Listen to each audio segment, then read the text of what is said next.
belakang PT Astra International Tbk didirikan di Jakarta pada tahun 1957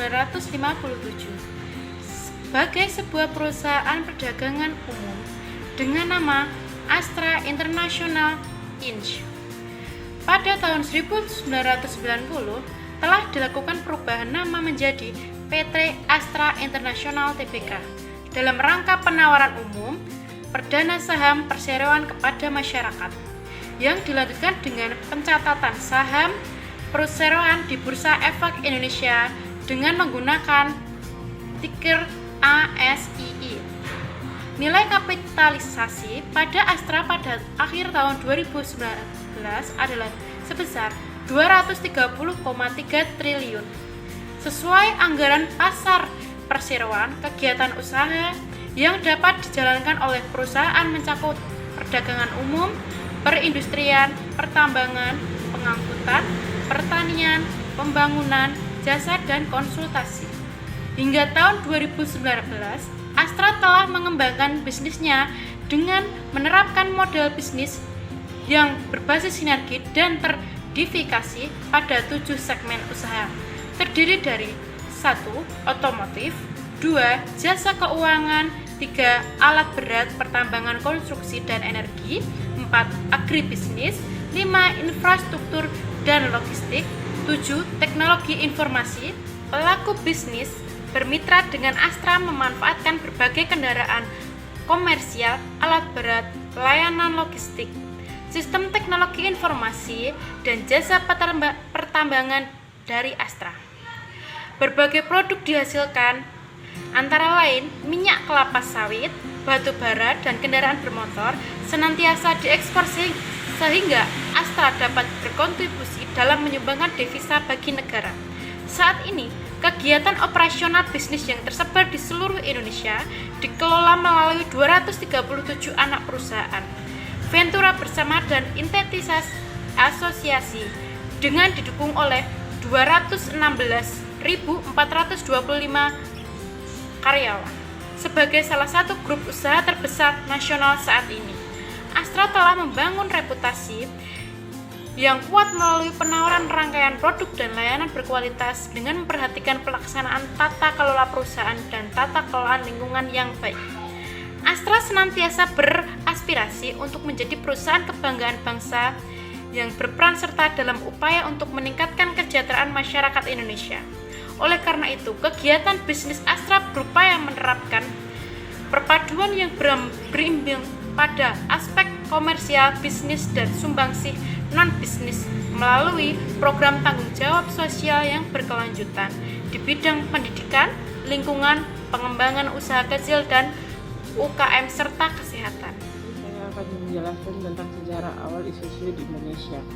Merek Isuzu mulai masuk di Indonesia pada tahun 1960 dengan produk berupa Isuzu Bison secara impor, kemudian dilanjutkan dengan Isuzu T Series.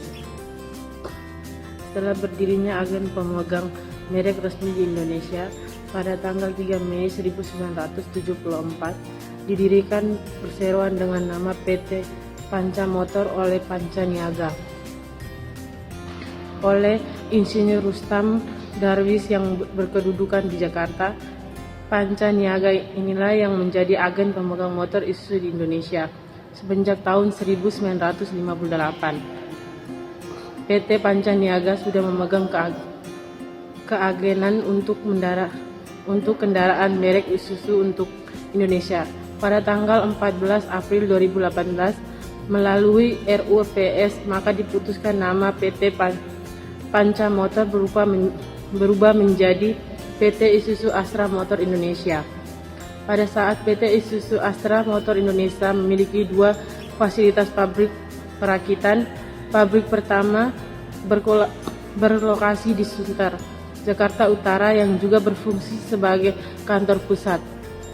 Pabrik kedua berlokasi di Pondok Ungu, Bekasi. Sejarah Isuzu Indonesia dimulai dengan hadirnya truk T-Series yang juga menjadi produk andalan Panca Niaga. Truk ringan ini identik dengan warna kabin kuning dan merah karena memang banyak digunakan oleh instansi-instansi pemerintah, yaitu Dinas Pekerjaan Umum dan Dinas Pemadam Kebakaran. Bentuk truk T-Series masih berkonvensional dengan letak mesin di depan kabin dan ruang pengemudi tanpa atap dengan moncong kap mesin model TX20. Series termasuk truk ringan dengan GWV 10 ton dan memakai roda kecil 750/20/10 PR dengan rim 600x20. Sejarah Isuzu berlanjut dengan hadirnya Isuzu Bison atau yang dikenal juga sebagai Isuzu ELV.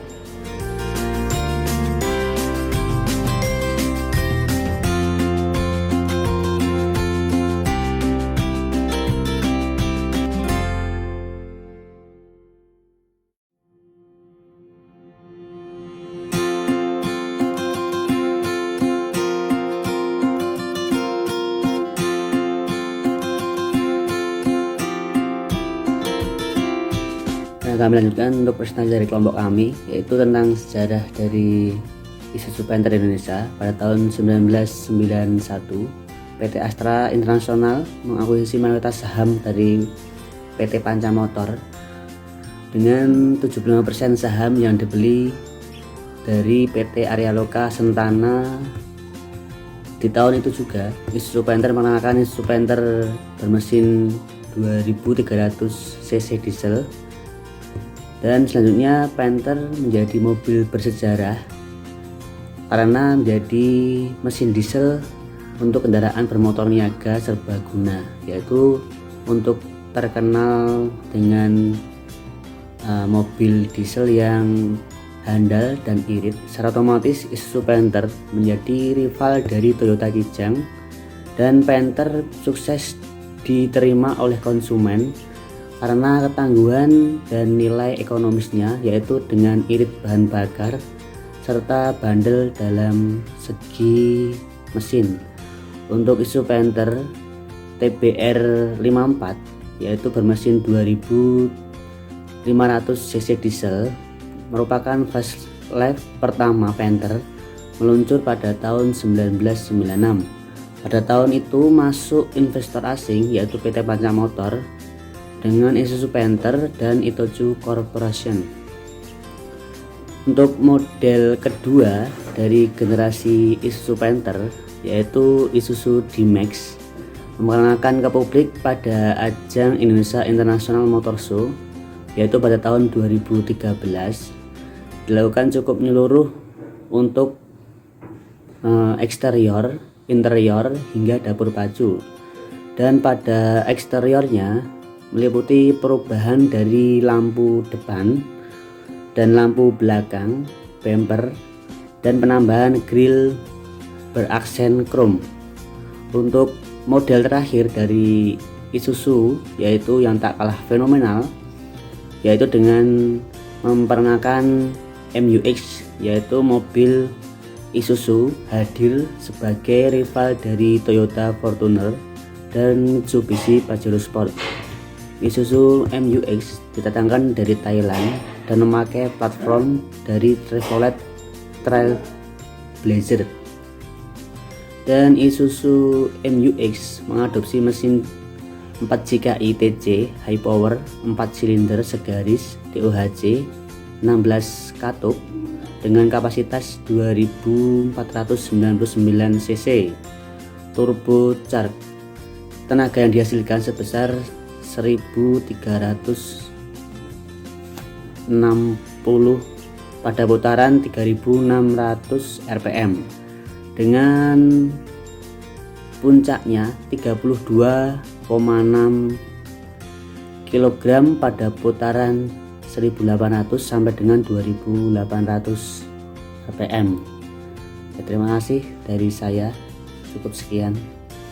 Visi dan misi perusahaan PT Astra International Isuzu. Visi 1. Menjadi distributor dan retailer terdepan dalam bisnis LCV Isuzu Indonesia. 2. Menjadi dealer utama dalam bisnis LCV Isuzu di Indonesia.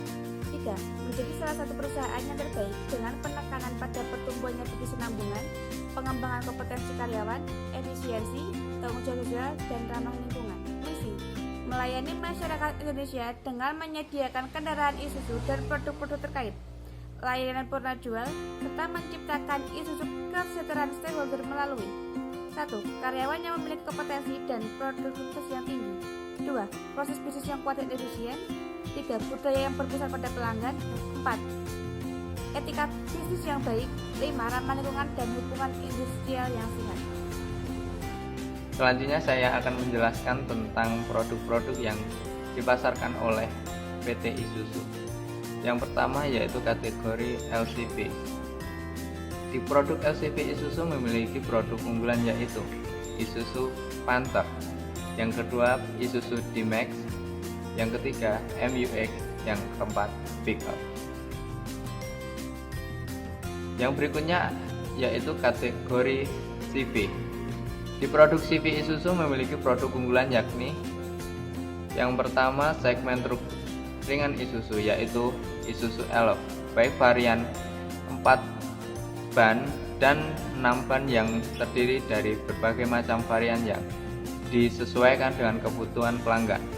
Yang kedua, segmen truk medium Isuzu memiliki Isuzu Giga yang tersedia dalam 4 mesin silinder dan 6 silinder, serta truk yang beban berat mencapai 10 ton hingga 26 ton yang dapat digunakan untuk berbagai macam angkutan.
akan saya jelaskan tentang analisis SWOT pada PT Astra Isuzu. Yang pertama yaitu strength. Kekuatan dari perusahaan ini ditunjukkan dari produk yang dihasilkan. Yang pertama itu adalah mesin yang terkenal tangguh, kemudian mesin yang terkenal irit, dan juga mesin yang mudah dalam perawatan. Yang berikutnya adalah lokasi yang mudah dijangkau oleh konsumen, memiliki fasilitas dan teknisi yang terampil, harga yang ditawarkan masih bisa bersaing dengan merek lain, produk yang ditawarkan tentu saja berkualitas. Produk yang digunakan mengikuti teknologi yang berkembang, spare part yang tersedia di mana-mana, bengkel berjalan online 24 jam, garansi unit selama waktu yang ditentukan. Yang kedua yaitu weakness, kekurangan dan keterbatasan yang dimiliki Astra Isuzu Solo yang dapat mempengaruhi kondisi dealer Isuzu dalam menghadapi persaingannya, seperti adanya komplain dari customer, ketersediaan unit kelamaan, proses finance yang lama. Ketiga adalah opportunity, situasi penting yang menguntungkan dalam lingkungan perusahaan dan merupakan kesempatan yang timbul dalam berbagai situasi yang dapat menguntungkan bagi Astra Isuzu Solo, yaitu meliputi perubahan peraturan perundang-undangan, pengeluaran unit baru, munculnya berbagai program yang dikeluarkan oleh perusahaan pusat, misalnya penambahan potongan, terjalinnya kerjasama yang baik dengan perusahaan lain, adanya perubahan bunga yang dikeluarkan oleh finance. Threat atau ancaman merupakan faktor-faktor yang tidak menguntungkan bagi Astra Isuzu Solo dan dapat mempengaruhi kondisi dealer Isuzu, dan faktor-faktor itu sendiri meliputi adanya produk pesaing lain yang muncul, merek atau produk baru, sensitivitas konsumen terhadap harga. Di masa pandemi corona ini, dari PT Astra Isuzu memberikan penawaran menarik bagi konsumen di tanah air yang ingin melakukan perawatan rutin. Penawaran berupa potongan harga hingga 32%. Diskon ini diberikan Isuzu dalam program bertajuk Spare Parts Super Deal 2020. Program ini berlaku untuk beberapa item spare part Isuzu Genuine dan Isuzu Astra Domestic Genuine. Program ini dihadirkan Isuzu guna membantu menghemat pengeluaran konsumennya di tengah pandemi COVID-19. Berikut adalah beberapa cuplikan kegiatan Astra Isuzu Solo dari mulai berbagi masker kepada konsumen, kemudian poster SOP untuk beribadah di musola, dan yang terakhir ada video gerbang disinfektan yang disediakan oleh Astra Isuzu Solo untuk para tamu atau karyawan yang akan masuk ke dalam area kantor. Terima kasih.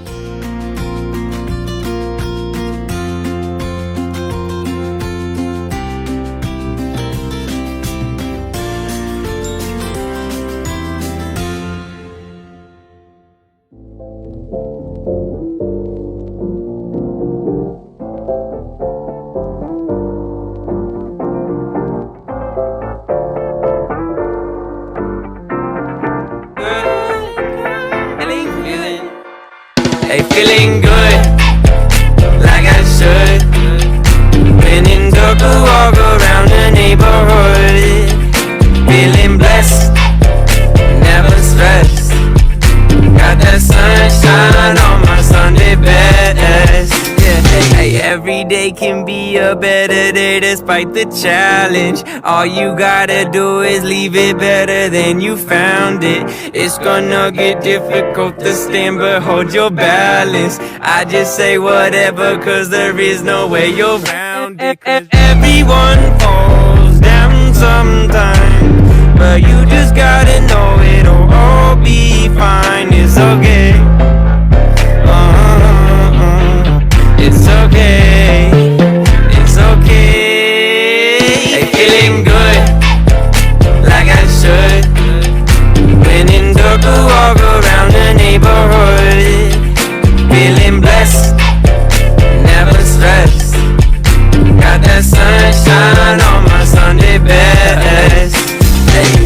days you wake up and nothing works, you feel surrounded. Gotta give your feet some gravity to get you grounded. Keep good things inside your ears just like the waves and sound it. And just say whatever, cause there is no way you're grounded. Everyone falls down sometime, but you just gotta know it'll all be fine. It's okay.